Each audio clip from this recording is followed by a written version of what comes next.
Hi, my name is Robin. Welcome to English Grammar Now. Today, we're talking about what have you done? This is the present perfect tense. Now, although we call this present perfect, we use it to talk about the past and shows that it is connected to the present. We use it for three main reasons. We use it for something that started in the past and continues until now. For example, they have been married for 30 years now. We also use it to talk about our experiences up to now. For example, I have seen that movie.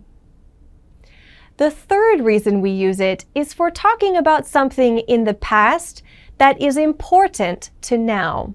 For example, I can't get it. I've lost my keys. So, although we say it is present perfect, this tense is tricky because it's talking about the past. Here's a timeline to help us compare the present perfect to the past simple.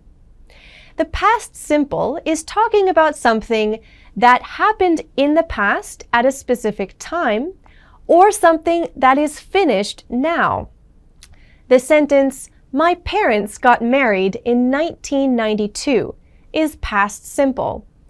That's something that happened at a specific time in the past. Present perfect would be a sentence like this.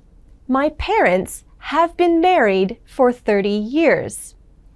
Present perfect says that it happens before, but it continues to the present, or it is important in the present. Here's how to make a sentence with the present perfect. As usual, we start the sentence with the pronoun. Then we insert the verb to have.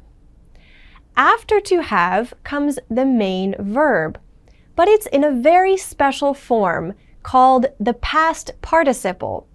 We'll discuss that in a moment. So here's some example sentences. I have cleaned my room. I've cleaned my room. We have finished the exam. We've finished the exam. He has started looking for a job. He's started looking for a job. You can see that we can shorten this sentence by putting the to have verb together with the pronoun. If your sentence is negative, you also add in not after the to have verb. If you want to make it shorter, you can put not together with to have. That would sound like, I haven't cleaned my room. He hasn't started looking for a job. The past participle is a very unique form of the verb. Even though it sounds like the past tense, it may be different in some cases. For regular past tense verbs, like the verb to clean, it may be the same as the past tense. The present tense, clean, becomes the past tense, cleaned. And the past participle is the same, cleaned. Even for verbs that have an irregular past tense, like the verb to buy, the past participle may be the same as the past tense. For the verb to buy, both the past tense and the past participle are bought. However, there are some verbs that are a little tricky, like the verb to do. In the present, do. In the past, did. And the past participle is done. We'll be talking about these in a later episode. Here's some example sentences that use the present perfect. I've met him before. As we've looked at, the present perfect is used when the time of this past event is not important. It doesn't matter when I've met him, but what is important is that it happened sometime before now. The second example sentence, my bicycle is broken again. My dad's fixed it 3 times already. Again, when it was fixed is not important, but we are trying to emphasize that it was already 3 times before now. You can also see that it is most common to shorten the to have verb with the pronoun I've and my dad's. Here's one for you to try. These 4 sentences are all missing the present perfect form. To make it a little easier for you, I have chosen verbs that have the same past tense as past participle. So all you need to know is what the past tense of these verbs is. Don't forget to add to have in each of these. Give it a try. Here's the answers to those sentences. I got a new puppy and I've named him Pat. The second one, I've started my new job since last week. The third one, the party is tomorrow. Jessica's invited a lot of people. And the last one, we want to book a tour. We've decided to go for 3 days. In each of these examples, I have put together the to have verb with the pronoun for you to see. I've, Jessica's, and we've. We can also make questions in the present perfect. We move the to have verb to the beginning of the question, similar to the present simple using the to be verb. So, a question in present perfect would sound like this.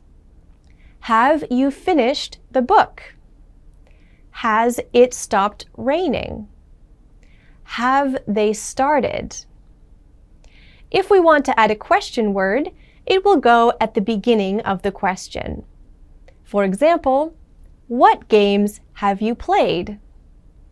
How long has he lived here? Now you try. Here's an example of a question that we could write in the present perfect. We could put together the words you, read, and this book to make this question. Have you read this book? That's a tricky verb because the spelling doesn't change, but the pronunciation does. Have you read this book? Try to make these 4 questions in the present perfect. Here's how we could make these 4 questions into the present perfect. Number 1. Have you finished your homework? Has he called? Has Jim had lunch? What have we learned about the present perfect? You can see the little star by number 3. This question has the verb to have 2 times. This happens sometimes with the present perfect, but don't worry, it is correct to have the verb to have twice in a statement or in a question. Here's a conversation that uses the present perfect. See if you can find examples of it as we read through. This restaurant is great. Have you come here before? No, I haven't. I heard about it from a friend. They have pumpkin soup. I haven't had pumpkin soup in a long time. It looks good. Have you made any plans after dinner? We could see a movie. No, I'm free. Here's the examples of the present perfect in this conversation. The first is a question. Have you come here before? And the answer is a nice short form. No, I haven't. Then we have the statement, I haven't had pumpkin soup in a long time. Again, it's perfectly normal to have the verb to have twice, even though they are side by side. This is correct. I haven't had. The last is a question. Have you made any plans? Thank you for studying the present perfect with me. I'll see you again next time. Have a good day. Bye-bye.